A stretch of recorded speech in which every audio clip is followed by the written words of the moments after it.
Pa i momenti kur Rama takoi Donald Trumpin. Si e pat atë momentin që shkoi nga mbrapa? Ku e takoi? Ku ishin? Pas përfundimit të bordit paqes? A ishin në rrjedh 20-30 vjet asaj ishin ata. Lëra atë, pas përfundimit të bordit paqes, ai shkoi e takoi bashkë me Vjosa Osman, që i tha disa fjalë.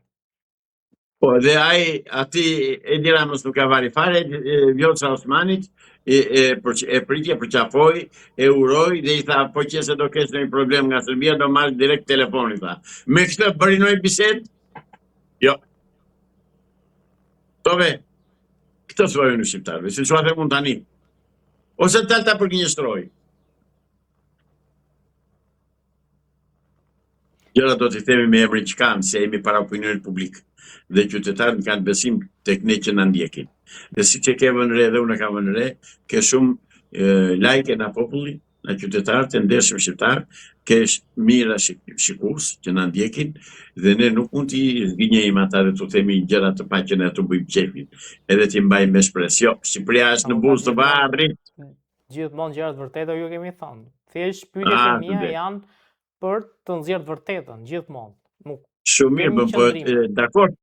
Pyetjet e tua janë që ti nxjerrësh gësinjat me duart e mia nga zjarri, dakord, jam me ty, unë të kuptoj. Avokat, pyetjet e mia janë. Po gjithë gazetarët, që ti të bësh analizën siç e bën gjithmonë. Pra, nuk kam pyetje me nxjerr gështenja, se nxjerrim gështenja, ne lajme bëj. Siç e shef, unë nuk të riqem, nuk trëmbem, nuk i trëmbem askujt, trëmbem vetëm nga Zoti. Të vërtetën do ta them sepse qytetarët shqiptarë na besojnë, na vlerësojnë, na respektojnë, dhe unë jam mirënjohës të gjithë teleshikuesve tuaj, pa përjashtim. Edhe atyre që na vlerësojnë, dhe atyre që na kritikojnë. Unë nuk jam dakord me ata që shajnë se tregojnë nivel të ulët rrugaqërie, po kritikën e mirëpres me kënaqësi, sepse kritika të bën që ti thërresësh mendjes dhe të shikosh ku je dhe ku duhet shkosh. Zotëri, në Shqipëri po vazhdon akoma një ish bojaxhi në stacionin e trenit në vitet 70 e ca, që t'i mbaj me shpresë shqiptarët, do marrëm pronat atyre hajdutëve, do japëm pronat, do të bëjmë atë, do të bëjmë këtë, premton ditë për ditë, dhe përfundimisht tallet dhe përsërit ditë për ditë të njëjta gjëra. Është një person që ka ikur vetë katërt në Malithat në Pogrades, diku atje. I përcjell në shteti shqiptar natyrisht, i dërguar. Pra, bën ai punën e tij në mbështetjet e Edi Ramës dhe të komunistëve të Shqipërisë, sepse për atë është paguar, për atë është shpëtuar, për atë është dërguar në Amerikë, si shumë të tjerë.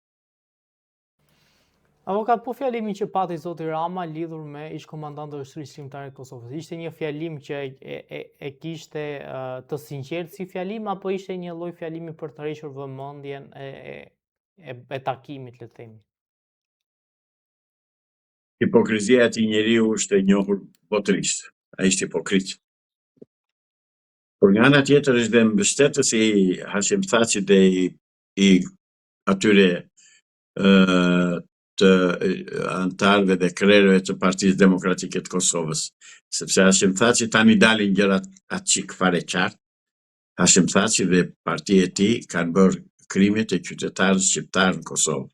Nuk i akuzon njeri për luftën që kanë bërë kundër serbëve, se serbëve çfarë do këtu kanë bërë, pak u kanë bërë. Por jo më larg se dje, më vjen një video në të cilin Hashim Thaçi thotë, unë asnjëherë s'kam qenë pjesë, s'kam marrë pjesë në luftë.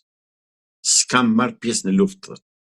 Pra, ata u akuzojnë si urdhërdhënës për vrasje të ndryshme, me qaftë të tyre, atë din kosovarë dhe qytetarë kosovarë që ankohen dhe denoncojnë këto veprime të tyre, edhe të tij, ata e din, nuk marrë përgjegjësi për atë punë, por di këtë të them që nga Kosova ka një reakcion të jashtëzakonshëm lidhur me këta persona. Pse?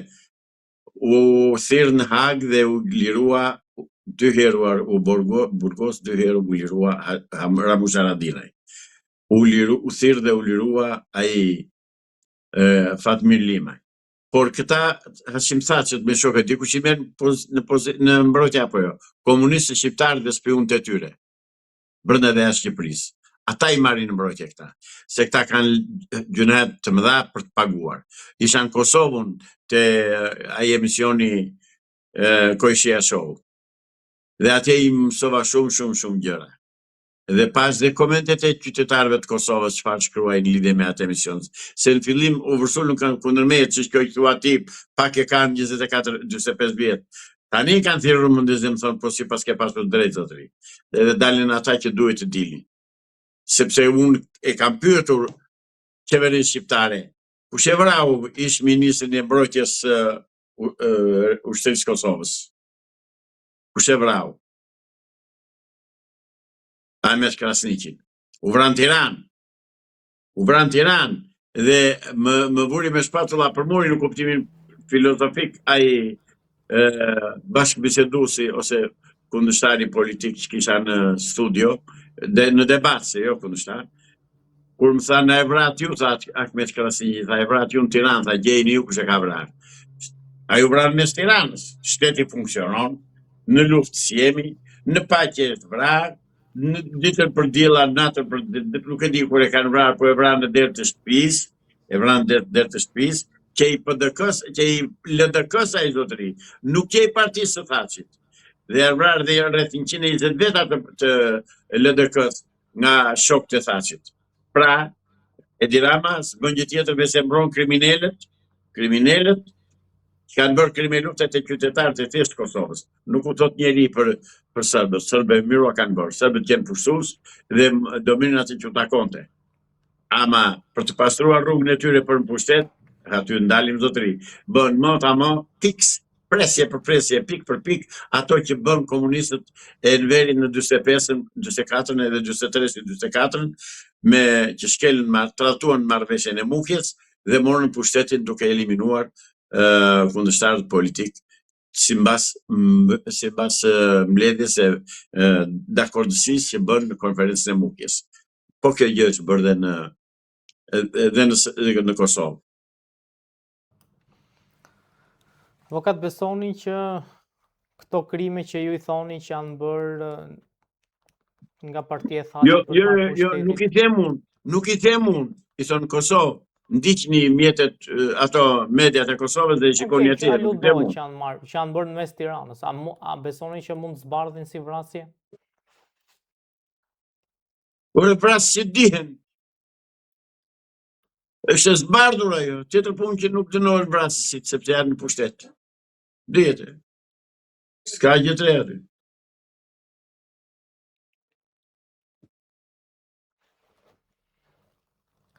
Ka 4 ditë që një prej qarqeve më kryesore dhe të mëdha të Shqipërisë ndodhet I izoluar, pikërisht bëhet fjalë për Korçën, pasi një urë në afërsi të Librazhdit është shembur dhe nuk kalojnë asnjë mjet të drejt Korçës dhe Anasjelltas. Çfarë do thotë kjo për Shqipërinë? Pyesni Edi Ramën dhe Belinda Balluku. Po pyesni dhe ndërtuesit që kanë bërë atë segment atje. Kanë bërë çmime, ashtu çmime, kanë kontrolluar tabanin e tokës, kanë vënë pileta që të eliminojë çdo lloj rrëshqitje dheu, kanë bërë mur mbajtës, dëgjoj, unë nuk jam inxhinier ndërtimi, po me aq sa shohim, atje janë tallur sepse nuk është kërkuar, nuk është bërë kontrolli I punimeve.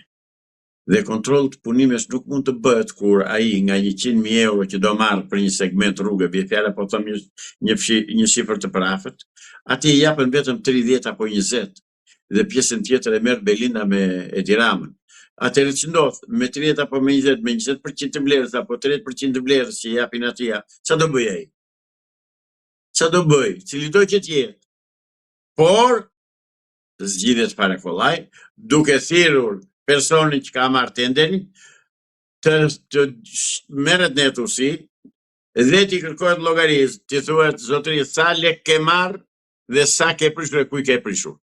Të shtrëngohet mirë ai që të thotë të vërtetën, se do ta thotë të vërtetën, se s'ka nga e bashkë, ai në fundit ai sa t'i japën ai do marrë, dhe ai thotë për kaq sa më dhe unë e kam bërë punën. Pra nuk sa që kam thënë në mënyrë të përsëritur, duhet të hetohet personi që ka marrë tenderin. të hetohet personi që ka marrë tenderin. Të thotë të vërtetën, sa lekë ka dhënë Belinda Balluku, sa lekë ka dhënë Edi Rama, sa ka marrë Edi Rama aty, sa ka marrë Belinda dhe Belindrit, edhe dele vërteta. Merë shikoni asfaltet në rrugë, shikoni, merë makinë edhe del në rrugë, se do më detyronë në gjithë të marrë një kalibër të marrë thellësinë e asfaltit, trashësinë e asfaltit. Do ta shikoni që nuk kanë asnjë vend shtresë asfalti më shumë se 2 cm, shumë se 2. Në ndonjë rast rrallë mund të jenë 3 cm shtresë asfalti, ajo tapeti, që duhet të jetë 10 e lartë.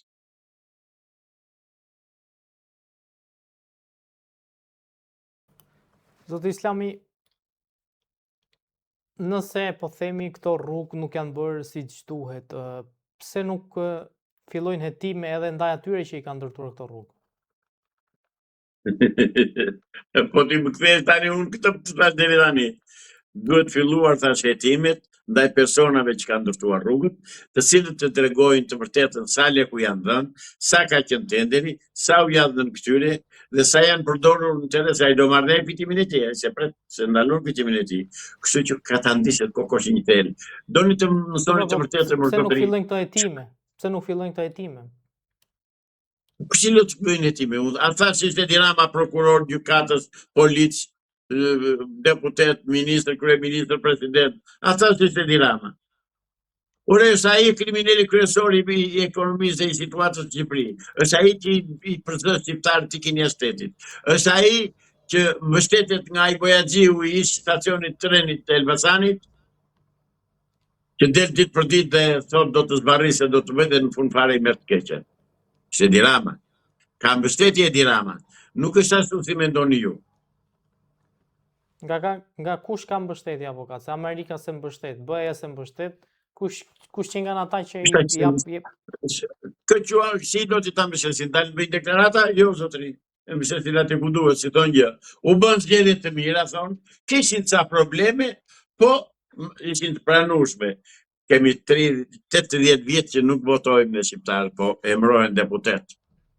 Dhe shikoni listat e mbyllura, marrëveshje tradhtare, të pacip, të pa fytyrë, që bëri i pa fytyri Sali Berisha në 21 prill 2008 me Edi Ramën. Pse bëri marrëveshjet? Pse i bën listat e mbyllura? Pse ndryshuan 9 nene të kushtetutës me një të rënd të lapsit? Ta ke heqin. Këta janë banditur zotëri. Këta ore, dale se po lodhemi kot. Ore, këta thonë pushteti buron nga gryke pushkës dhe do mbrojt me pushk. Pik, sa ai ish kryetari, ish presidenti i Shqipërisë, Ramiz Alia, në 90-ën ka deklaruar, i keni në internet, janë botuar tëra tani në YouTube. Do ta marrim pushtetin me çdo kusht, pik, me armë, me forcë, me të gjitha gjërat. Nuk e dorëzojmë ne pushtetin ton ata. Dhe praktikisht nuk e dorëzojnë. Çka kërkoni drejtësi ju? Janë disa parti të vogla që kanë dalë në skenë dhe Mos i zën gojë, mos i zën, të lutem. Mos e zën gojë. Pse avokat, këtë duhet votojmë ne? Kush do e bëjë ndryshimin, nëse nuk mbështesin partitë e vogla? Shko mbështeta drejt e Klapa, një që tha jam tek pull, tha. Ish juristin e Sorosit. Dakor, shko më mbështete partika, ja te kemi bulevard, rridit për ditë. Bërxhen atje, merr parat, paguhet. Shagron Shehaj, është Arlin Qorri. Ka shumë parti të vogla që duhen mbështetur, se ndryshe nuk bëhet ndryshimi i sistemit. Ore, te Agron Shehaj un kam një farë besimi se në fundit i denoncon gjërat si burrat atje në parlament, e them se ç'a dëgjoj. Ta dëgjojnë dhe sekretarët e tij që njerëz ka atje sepse kam kërkuar që të bisedoj një herë me të para ca muajsh dhe nuk e ngriqi telefonin, dele vajza dhe thotë do ta njoftoj unë, thanë sekretarët që kisha atje dhe kur ta njoftoj dhe tani flasim bashkë, po pak rëndësi ka. Unë dëgjoj që denoncime në parlament ai bën perfekte. Arlin Qori, po ashtu denoncimet i bën perfekte. Dhe ta votojnë qytetarët. S'kam një kundërshtim. Këtë po them pra, që t'i mbështesin partitë e vogla në mënyrë që t'i ulet fuqia partitë të mëdha.